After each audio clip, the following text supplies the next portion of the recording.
Ven, el camino que buscas comienza aquí. Universidad Mayor. Somos una institución con 28 años de existencia, comprometida con la calidad y excelencia de la educación de nuestro país. Por eso nos sometimos voluntariamente al sistema de acreditación en Estados Unidos y hoy somos la primera universidad de América Latina reacreditada por la Middle States Commission on Higher Education. De igual forma, nuestra universidad ha sido reacreditada en Chile por la Comisión Nacional de Acreditación.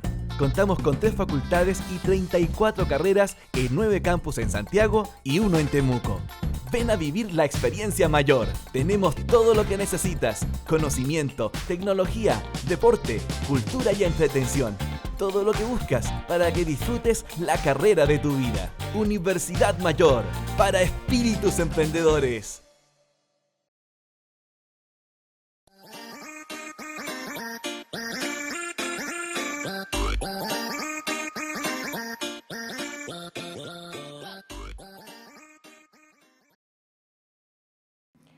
Hola, buenas tardes. ¿Cómo están? Estamos en una nueva clase de historia. Ya pronto se viene la PSU, así que con todo el ánimo para poder empezar una nueva jornada y ir aprendiendo un poquito más, ir desarrollando todo lo que nos falta durante este corto periodo para dar la prueba PSU. Entonces, lo primero que vamos a hacer es hablar un poco de lo que vimos la semana pasada. Recuerden que hablamos de la Guerra Fría, de este enfrentamiento entre el capitalismo representado por Estados Unidos y el comunismo representado por la Unión Soviética, ¿no es cierto? Hablábamos de la importancia, por ejemplo, de los medios de comunicación, del miedo entre estas dos grandes potencias, la relación que tenían con sus órbitas, con los diferentes países que se iban relacionando. Hablamos del desarrollo tecnológico, del desarrollo y el avance en torno a la ciencia, a la era espacial. Y por otra parte, súper importante, hablamos de esta división interna de Alemania y a su vez de Berlín, que fue forjando entonces una cortina de hierro que hablábamos que era, si bien era material, una cortina, un muro que dividía Berlín en dos, también hablaba de un elemento conceptual en el que existían dos pugnas y dos grandes conceptos en torno a cómo resolver los conflictos políticos y sociales de cada sociedad, valga la redundancia, en torno al comunismo y otro al capitalismo.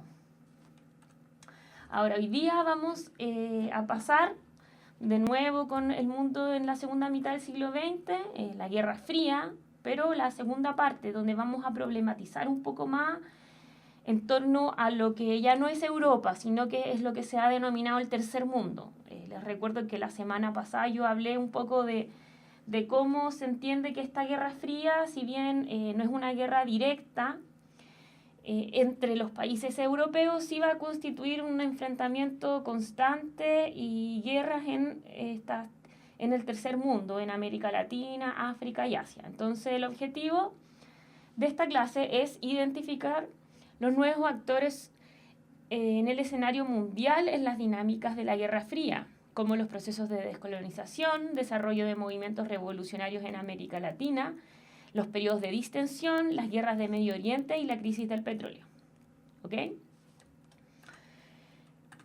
Lo primero que tenemos que ver es que durante la Guerra Fría va a haber un cambio en la esfera geográfica que se va a ver y a entender específicamente en el campo de África y Asia por el desarrollo de los países emergentes. Tenemos que volver a entender entonces que en el siglo XIX hay una relación entre el imperio y las colonias, ¿no es cierto?, entre la metrópoli y la colonia, que va a hacer que todas estas zonas que son africanas y que son asiáticas van a depender directamente, tanto cultural, social y económica y políticamente, de la metrópolis como Francia, Inglaterra, Bélgica, etc. ¿Okay? Entonces tenemos por un lado África y por el otro tenemos a Asia. ¿Cuáles van a ser los motivos específicamente de por qué se va a producir el proceso de descolonización durante la Guerra Fría? Desde principalmente la década de consolidación va a ser de la década del 50 a la década del 60. Los motivos tienen que ver con los costes económicos de las potencias posterior a la Primera y a la Segunda Guerra Mundial. ¿Okay? Como había un alto gasto en recursos humanos y también económicos, las metrópolis ya no van a tener la capacidad absoluta para poder mantener y para tener un protectorado dentro de estas zonas. Por lo tanto, hay una suerte de desvinculación en términos económicos con estos países en el tercer mundo. Entonces vamos a encontrar un vacío, ya no hay una necesidad directa por tener una metrópoli que está dando beneficios económicos, ¿ya? El segundo elemento bastante relevante tiene que ver con el surgimiento de líderes nacionalistas, ¿ya? Estos líderes nacionalistas también van a ser sumamente importantes porque van a tener una directa relación de cómo, entonces, en torno a los procesos de imperialismo, las personas que constituyeron parte importante de los procesos de independización de África y Asia fueron educados en sus metrópolis, como por ejemplo Mahatma Gandhi, quien estudió en Inglaterra y a raíz de estos estudios pudo existir un traspaso, un vínculo con las ideas nacionalistas. Tenemos la idea de autodeterminación de los pueblos. Recordemos que uno de los puntos importantes posterior a la Segunda Guerra Mundial es la creación de la ONU. Y la ONU habla sobre la independencia y la autodeterminación de los pueblos, de cómo entonces cada nación tiene una cierta independencia que ya no tiene que estar ligada. Por lo tanto, la idea imperialista comienza a surgir en el mundo como una idea más bien del siglo XIX, ya no como algo contemporáneo, ¿no es cierto? Tanto Estados Unidos de esta manera como la URSS comienzan a visualizar el desarrollo de los imperios como algo ya que no tiene relación con las actuales políticas y las relaciones entre los estados. Tenemos de igual manera el surgimiento de los movimientos anticoloniales y las guerrillas, los ejércitos de liberación nacional que se comienzan a desarrollar en estos distintos países. ¿Ya? Los movimientos anticoloniales surgen en torno también a movimientos violentistas, en torno a movimientos guerrilleros, que van a encontrar a través de la vía armada, entonces, los caminos para poder descolonizarse del imperio. Entonces, a partir de estas ideas comienzan a surgir dos conceptos relevantes que tienen que ver con el panafricanismo y el panarabismo. Si bien nosotros podemos entender en una concepción como global desde un país muy pequeño como Chile, que tanto África como Asia corresponden a mundos muy parecidos, en estos espacios sociales y políticos hay grandes diferencias. Sin embargo, vamos a hablar de una idea de unificación en torno a la África y al arabismo, a políticas y a recursos que van a tener una directa relación con el imperio. Tenemos entonces este mapa que va a demostrar y va a dar cuenta de los cambios que existieron en el territorio y cómo esto ya no va a configurar colonias en torno a Inglaterra o Francia, sino que van a comenzar a ser estados independientes, ¿ya? Uno de los elementos importantes tiene que ver con la dependencia no solo política que tenían estos estados, sino que económica y cultural. Por eso también es relevante que para entender el proceso de descolonización hay que comprender la importancia de los líderes y la educación que recibieron estos líderes en las propias metrópolis. ¿Ya? Posterior a la Segunda Guerra Mundial y en este mismo contexto de independencia es que van a comenzar a surgir entonces estos términos que hoy día nos parecen muy conocidos, que tienen que ver con el primero, segundo y tercer mundo. ¿Y por qué? Precisamente porque la independencia de estos países no surge, se habla de que no tiene relación entre lo político y lo económico, sino que solo va a tocar el punto político, porque en relación a la economía va a existir una gran independencia, y de hecho es más. A partir de esta independencia es que van a tener opción o se van a comenzar a endeudar los países a medida que tengan que comiencen a tener más independencia y menos capacidad económica de la metrópoli. Por lo tanto, van a tener una relación económica de dependencia, de desarrollo muy bajo, van a seguir siendo monoexportadoras y principalmente explotadoras de materias primas. Por lo tanto, en la concepción de descolonización de África y Asia se va a hablar más bien de una descolonización en términos políticos y no económicos. Sigamos. Uno de los países más importantes en torno a estos procesos de descolonización va a ser Argelia. Argelia era una colonia francesa que va a desarrollar el Frente de Liberación de Argelia y van a tener distintos enfrentamientos con Francia, ¿ya? Se logra la independencia de Argelia en 1962. Luego viene el Congo. El Congo es una colonia belga que logra su independencia en 1960.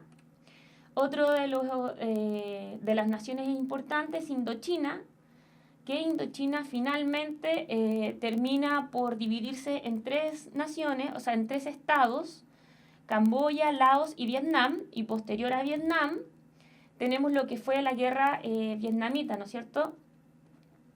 La guerra de Vietnam, donde Estados Unidos introduce sus tropas y termina el enfrentamiento entonces con Vietnam del Sur y Vietnam del Norte, que termina sacando al ejército estadounidense teniendo el triunfo de Vietnam. Pero la más importante, y la que es posible que le puedan preguntar en la PSU, es la independencia de India. ¿Y por qué esta es la más importante? Por el líder Mahatma Gandhi.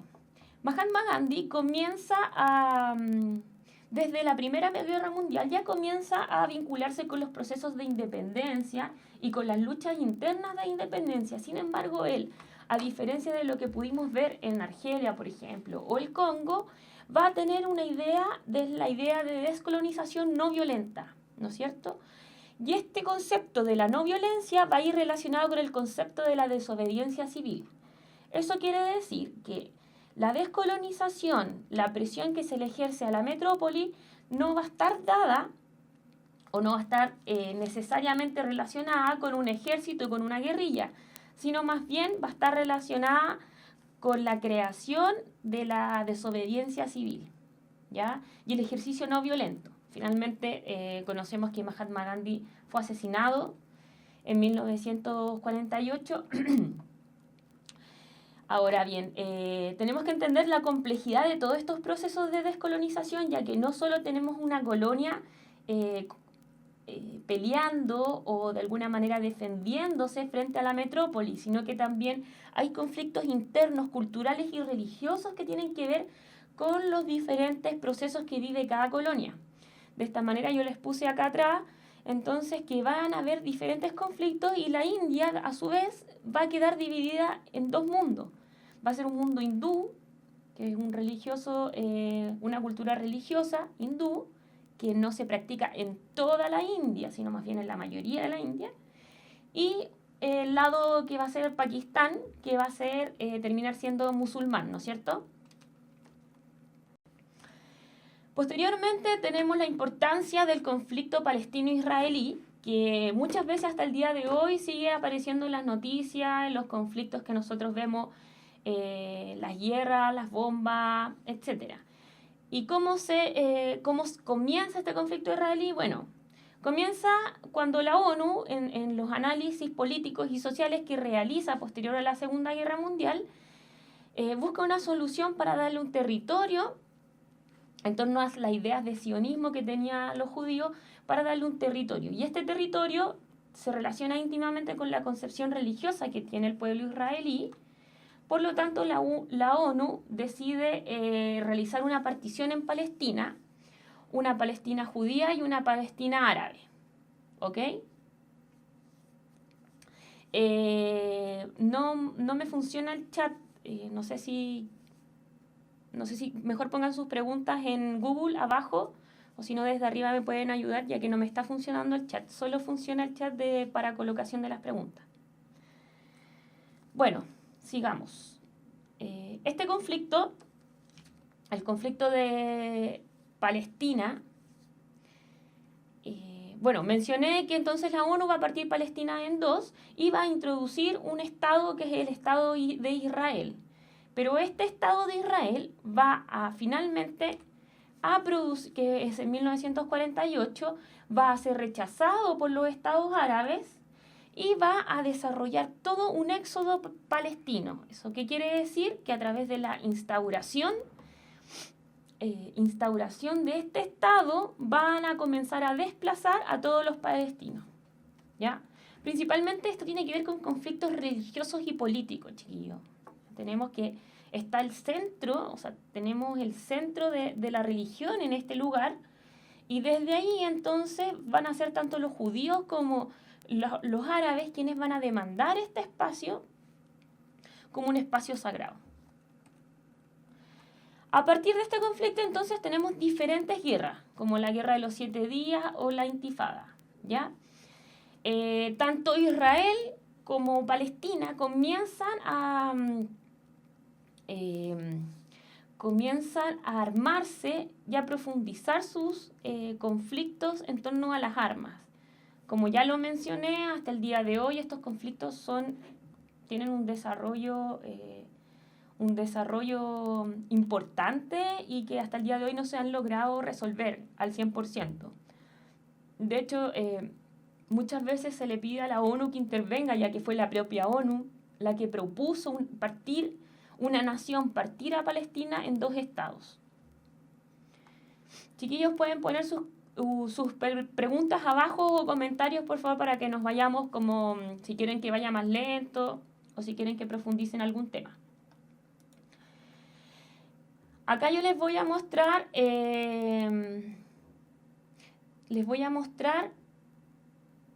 el mapa de cuál ha sido el desplazamiento de los palestinos y el avance israelí. Comienza entonces con esto, que es lo que denominamos acá. Lo verde entonces van a ser las culturas palestinas y lo blanco va a ser la imposición israelita. Y poco a poco nosotros vamos a ir viendo cómo Israel, a través de su poderío militar y económico, va a lograr desplazar a los diferentes palestinos. ¿Ok?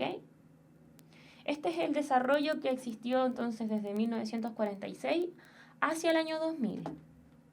Se piensa que en unos cuantos años más los palestinos van a ser completamente desplazados de sus tierras.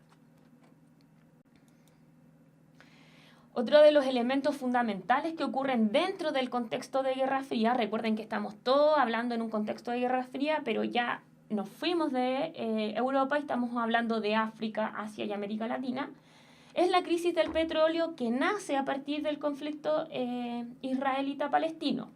¿Y por qué? Principalmente porque toda la zona arábica es una zona rica en petróleo.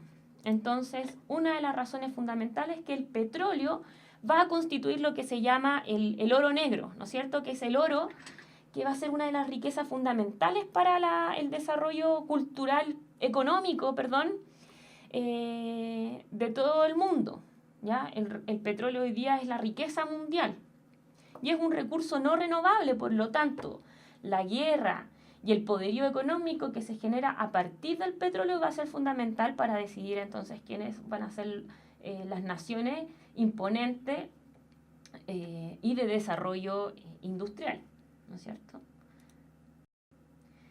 Entonces, a partir de este conflicto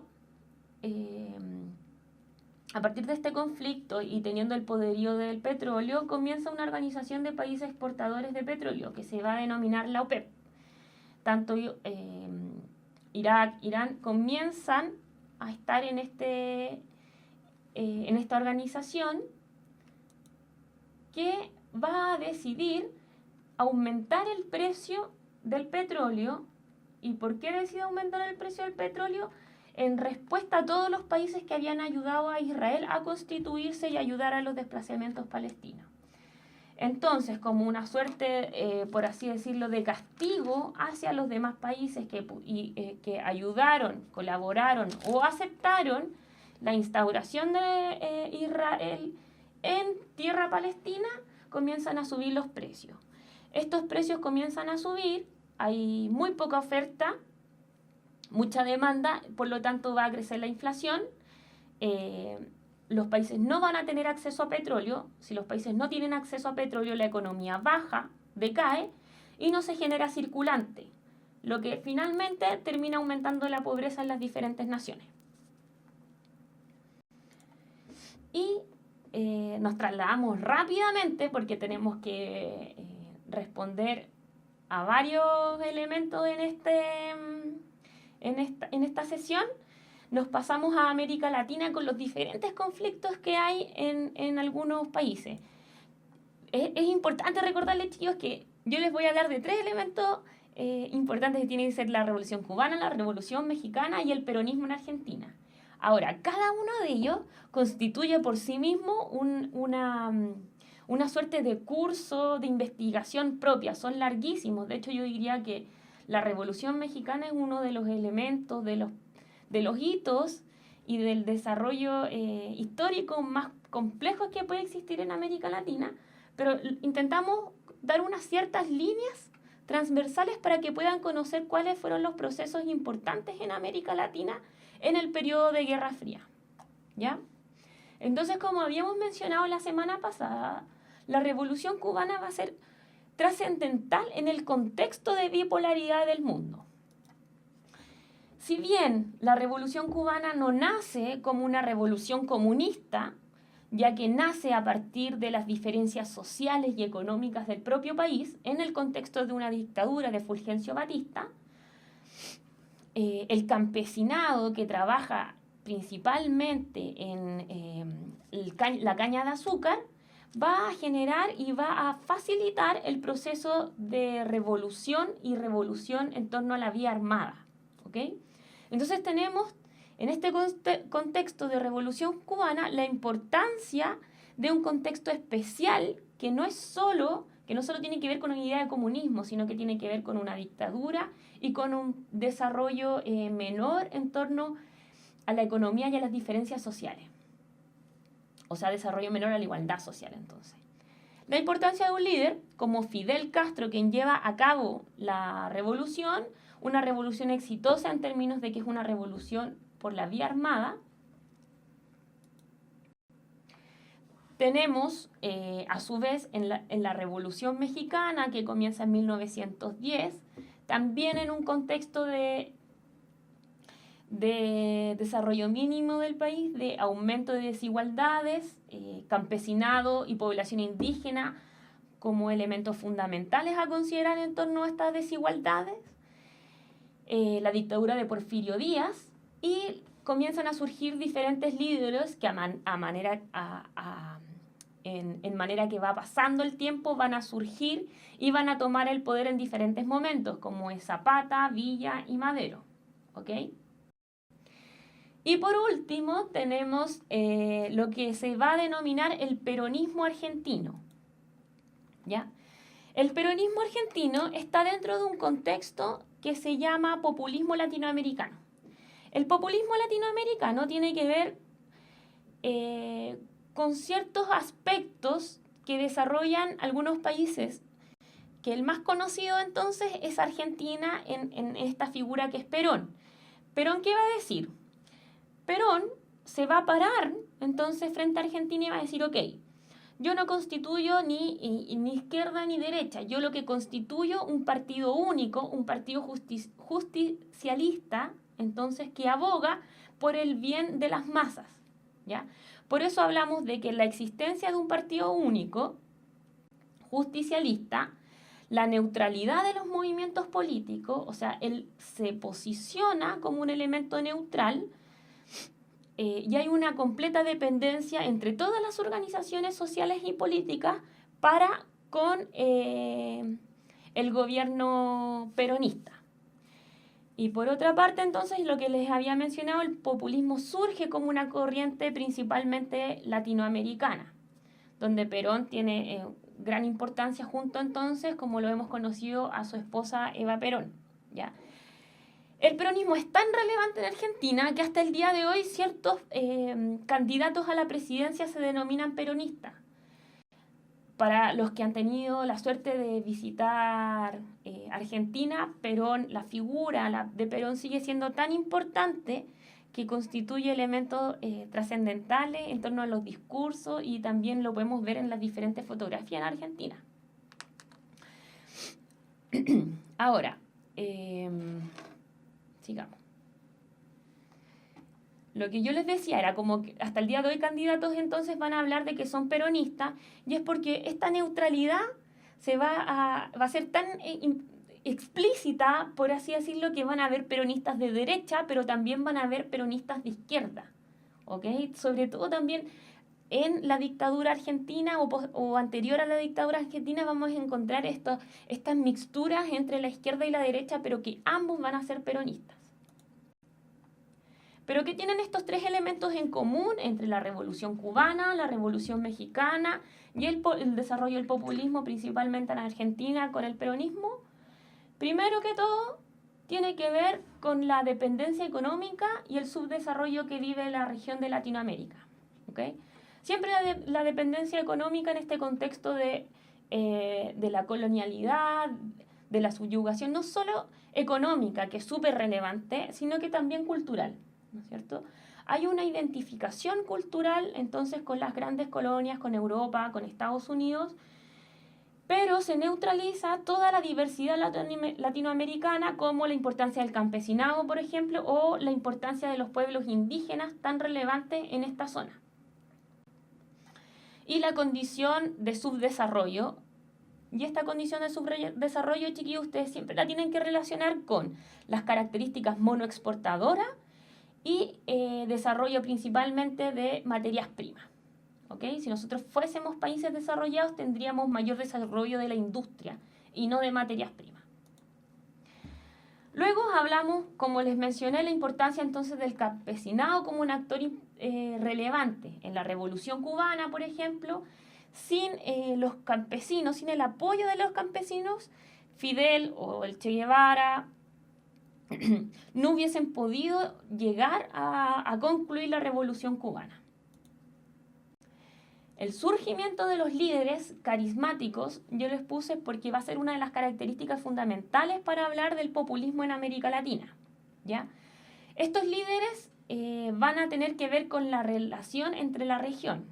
Como les mencioné entonces, en Argentina vamos a encontrar a Perón, en México encontramos a Villa, Zapata y Madero, y en Cuba a Fidel Castro y el Che Guevara principalmente.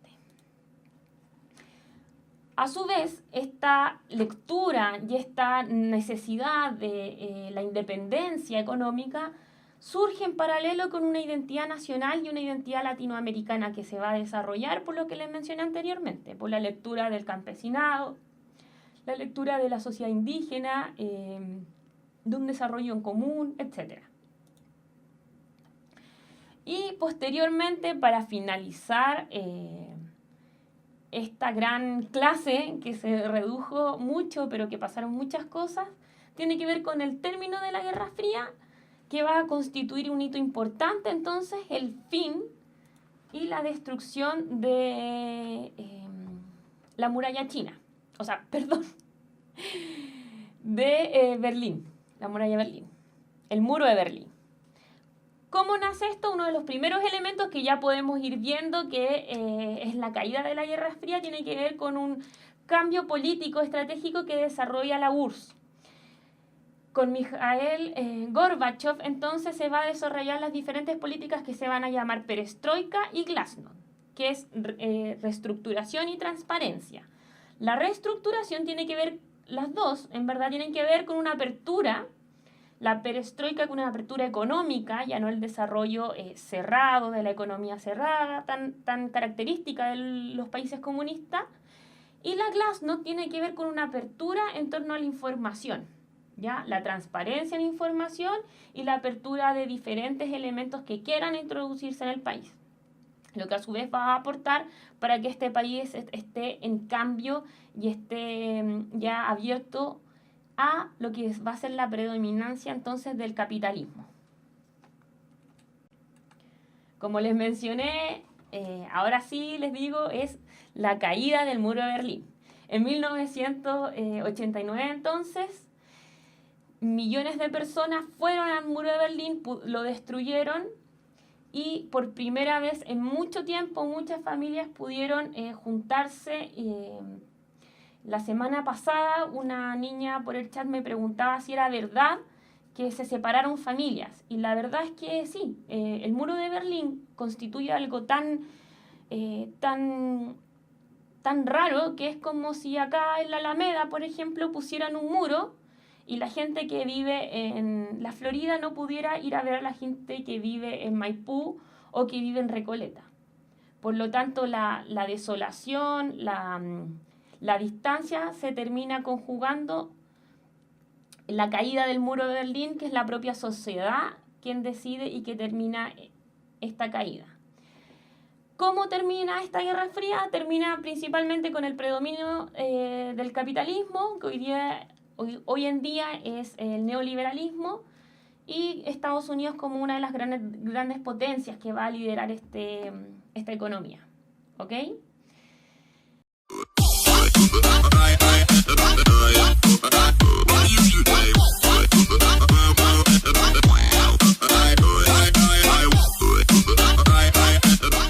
Ven, el camino que buscas comienza aquí. Universidad Mayor. Somos una institución con 28 años de existencia, comprometida con la calidad y excelencia de la educación de nuestro país. Por eso nos sometimos voluntariamente al sistema de acreditación en Estados Unidos y hoy somos la primera universidad de América Latina reacreditada por la Middle States Commission on Higher Education. De igual forma, nuestra universidad ha sido reacreditada en Chile por la Comisión Nacional de Acreditación. Contamos con 3 facultades y 34 carreras en 9 campus en Santiago y 1 en Temuco. Ven a vivir la experiencia mayor. Tenemos todo lo que necesitas: conocimiento, tecnología, deporte, cultura y entretención. Todo lo que buscas para que disfrutes la carrera de tu vida. Universidad Mayor, para espíritus emprendedores.